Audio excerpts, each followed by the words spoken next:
What's up, Heroscapers? Thanks for tuning into a Heroes Escape, your place for all things Heroscape. Today I've got another tier list video for you. This time, it's my favorite set ever released, Swarm of the Marro, the second master set. Real quick, I just want to throw a little ad for my fantasy novel, The Price of Renewal, which is available on Amazon in paperback, hardcover, and ebook as well. Hopefully my camera quality is a little better today. I'm still using the same cheap webcam that I've been using for these types of videos, but in addition to that, I got some lights, which I think are helping the quality quite a bit here. But without further ado, let's go ahead and get on with the video. So this is my favorite set ever released. I think it's just one of the best. And I've got all the figures here present for you. With this set, it came with 10 unique units, but for the common squads, it came with multiples of them, which is really cool. And you got a lot of value for this back in the day if you found it on store shelves. Today, it's super expensive, but back then, it was a great deal. I don't have Shiori because, unfortunately, she broke and I lost her. But all the rest of them I have here, just don't have the duplicates on display, but that's alright. We're going to start off with the Marro Drudge. These guys look so cool. One of the coolest Marro figures, I think, in my opinion, just with the pistols and everything, they look awesome. But anyway, there's 3 of them to the card. They have 1 life each. They move 5 spaces, have a range of 5, attack of 2, defense of 2, and they are worth 50 points, which means you can double up on them. You're only taking 100 points out of your army's total. They got Swamp Water Strength. When a Marro Drudge is on a Swamp Water space, add 1 to its attack and defense, and also it has Swamp Water Tunnel. If a Marro Drudge ends its normal movement on a swamp water space, you may immediately place it on an empty same level swamp water space within 5 spaces. If a Marro Drudge is engaged when it starts to tunnel, it will take any leaving engagement attacks. These guys are awesome, and they're decent enough of a unit. The only problem is they're really situational because you have to have swamp water on the map to make them useful, really. So for that reason, they're going to be in C tier, even though they are very cool. Here's the miniatures here. They are pretty awesome. All of them have their dual pistols. This one looks like he's ready to dash at you. This one here's got both pistols pointed out at you, ready to shoot. This one's got a single pistol pointed out. It looks like he's the commanding the squad, basically.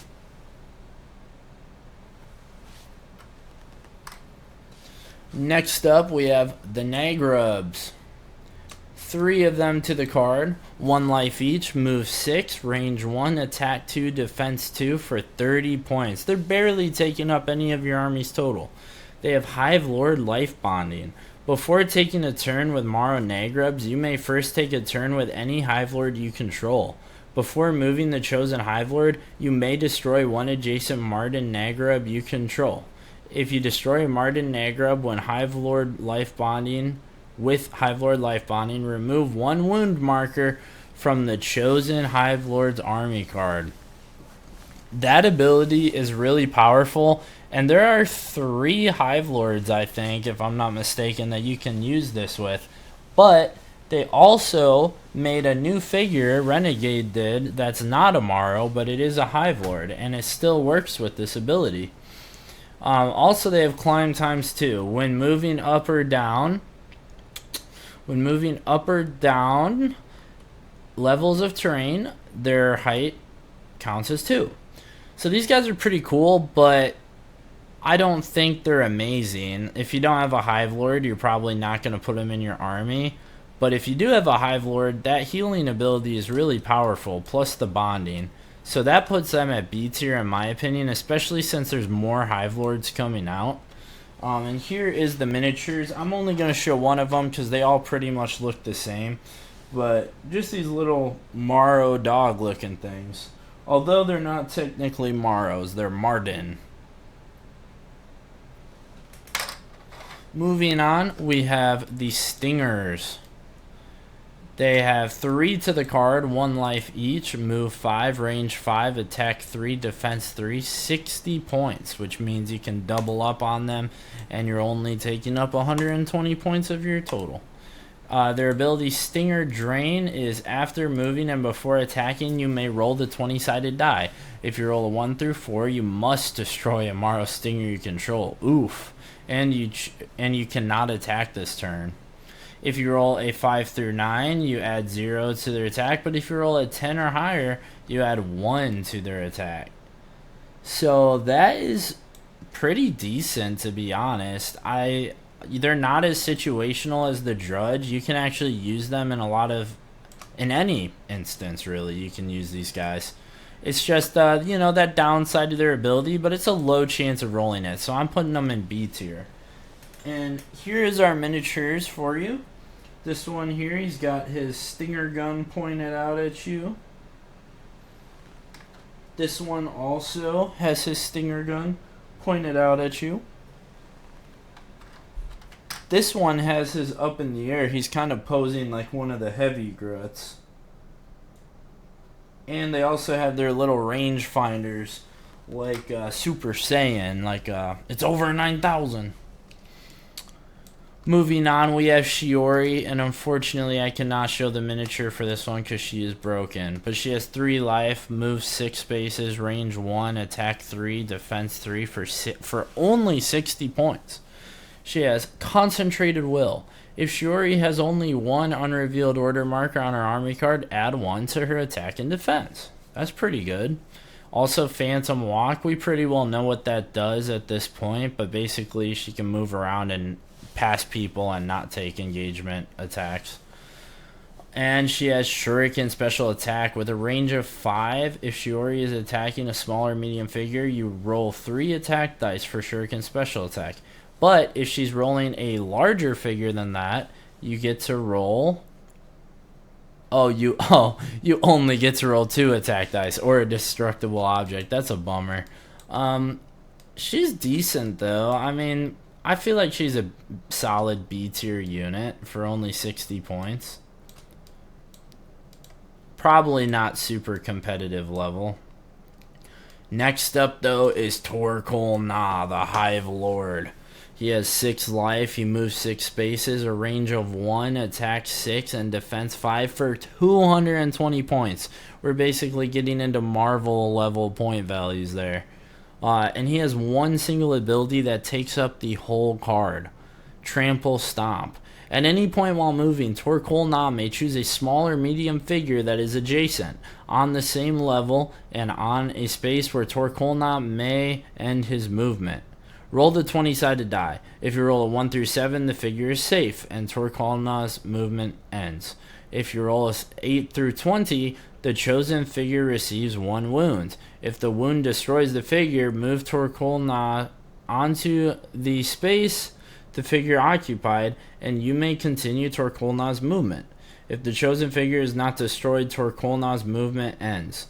Torkoal Na must be on a space where he can end movement each time he uses this power. This guy's kind of like Grimnack a little bit. His ability is not as good, but his stats are way better. A lot harder to kill. But he's also going to take up a big chunk of your army. Your total. In my opinion, I put him in A tier. Definitely not an S tier unit, but A tier is good. Especially, you compare him with the Nagrubs, it's pretty good. And here his terrifying miniature that is not so miniature, truly. And I hate how in classic Heroscape the weapons are always bending. That just drives me nuts. I wish they were a stronger plastic. Moving on, we have Major Q10. When I was a kid, this was one of my favorite units by far. He's just so cool. He has 4 life, moves 5, range of 8, attack 4, defense 5, which is a lot lower than a lot of the other Soulborgs, so that's interesting. And he has 150. He's worth 150 points. Those video essay type videos I've been doing lately, I plan to do one about the Soulborgs next, so I'm pretty excited for that. He has machine pistol special attack, which has range of 7, attack 2. And he can attack 4 times when he uses the special attack. It can be the same figure 4 times or different figures. Or a different figure with each attack. So it has to be a different figure with each attack or the same figure 4 times. That's pretty good, though. I mean, it's only 2 attack, but if you're going up against a weak squad, that's pretty powerful. But he also has wrist rocket special attack, which is a similar concept, but it only happens 2 times, and it's a range of 4 and an attack of 4. Major Q10, in my opinion, is definitely A tier. Those multi-attack abilities are pretty powerful. And he's just badass, right? So here is his figure. And one of the coolest figures in Heroscape, in my opinion. I love this figure.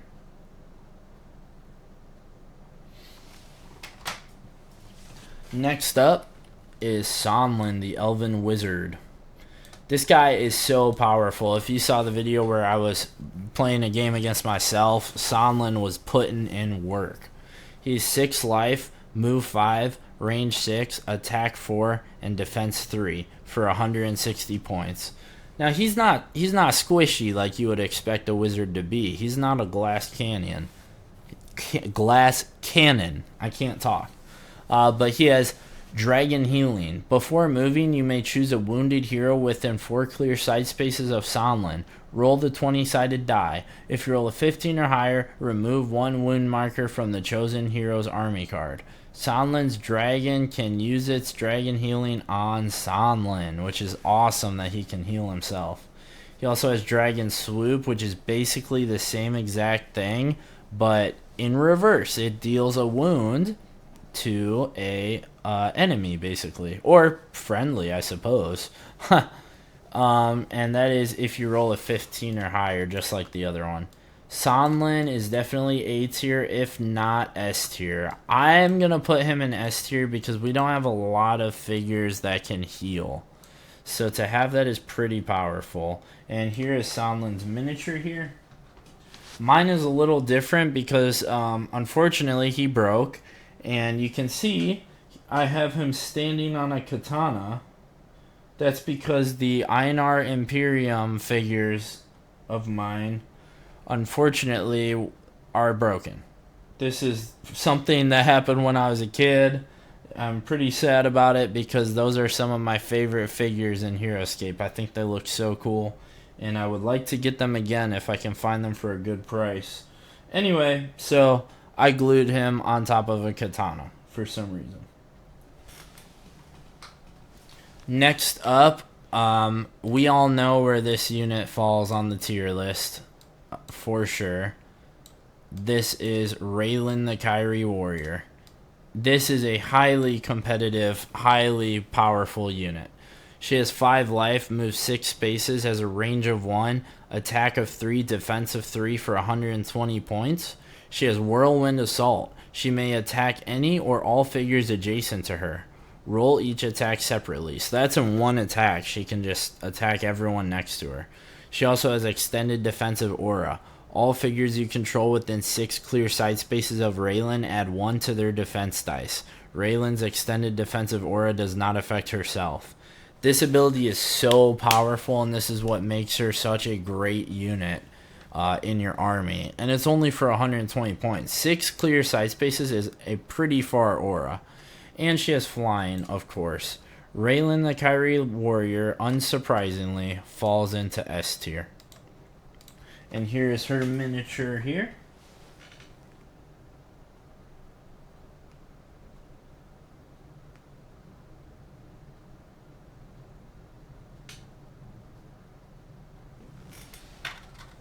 Next up, we have the hero of Heroscape himself. And this is my favorite version of Sergeant Drake Alexander.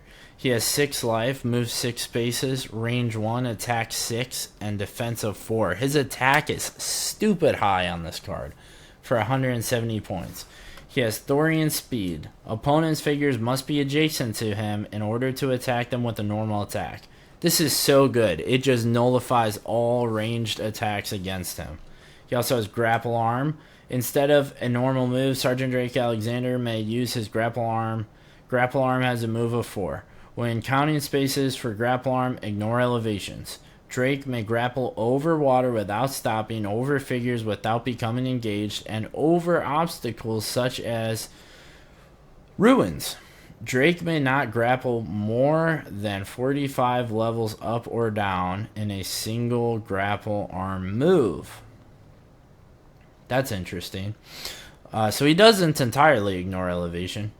If Drake is engaged when he starts his grapple, he still takes leave engagement attacks.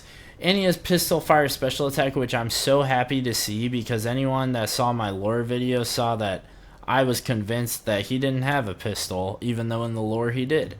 But sure enough, he does. Range 5, attack 3. Drake may not use pistol fire special attack to attack figures that follow Jandar. I'm putting him in A tier because his stats are pretty powerful, and Thorian speed is a great ability. Maybe he deserves S tier, but I think A tier. Last up, oh yeah, let me show his miniature. I keep forgetting that. And this is also one of my favorite miniatures in Heroscape. Definitely my favorite version of Sergeant Drake Alexander. Super cool. It's also the intro to my videos. Last up, we have the Marro Hive. This is such a cool concept because it's basically a terrain piece that is also a unit for your army. It's got 6 life, move 0, range 1, and attack 1 and defense 2, so that it can attack back when things are trying to destroy it for 160 points. It has the ability Hive Mind. After revealing an order marker on this army card, you may take a turn with any smaller, medium, common Marro squad you control before taking a turn with Marro Hive. Any figure that is taking a turn must be within 12 clear side spaces of Marro Hive prior to its movement. It also has Marro Rebirth. After taking a turn with Marro Hive, you may roll the 20-sided die. If you roll 13 or higher, you may place any previously destroyed common Marro squad figures from your army on an empty space adjacent to Marro Hive. That's just so cool. It's cool that you can revive figures as well, and it was awesome for the master set. The only thing about it is it's obviously not something that you're going to be using in a competitive setting. Like, I doubt that the tournament judges are going to be like, oh yeah, you can just put this thing in your army and place it on our tournament board. So pretty situational for that. It's going in C tier, but it is pretty cool. And we need an honorable mention for F tier, so it's going to F tier. Even though it's actually kind of good if you can set up a scenario with it. But here it is on the board here. You can see it in the center there. It's just cool to have a terrain piece that is also a unit for your army. But that is our tier list for today. Thanks everyone for watching. I hope that the camera quality is better with the lights now and that this makes for a better video. And definitely if you want more tier lists, hit subscribe because I do tons of these. This is, man, I've done 7 waves now and 2 master sets and the Marvel set. And I'm going through every single Heroscape release, ranking the units. I got this idea from Dog and Day's channel. I'm not trying to steal it. I just thought it'd be fun to do it as well. So definitely go and check out Dog and Days because he's got some awesome tier lists and he has a lot more knowledge about a lot of this in a practical aspect. So he's a great one to check out. Hit the like button if you like the video, and I post new videos every single day. So if you hit the subscribe button, there's plenty of Heroscape content for you. I do all kinds of stuff from tier lists to lore videos to full playthroughs to video essays, all kinds of stuff. So I'll see you guys in the next video, and I appreciate the support.